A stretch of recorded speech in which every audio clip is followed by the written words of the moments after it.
नीलम Maithili channel का subscribe करबा के लेल लाल बटन का दबाओ आ तकर बाद घंटी पर क्लिक क के नव नव मैथिली गीतक आनंद उठाओ।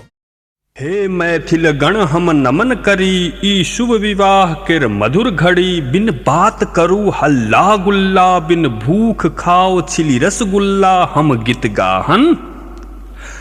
गीत गाहन छी सुना रहल किछु गीत जे तुरते फुरा रहल। ई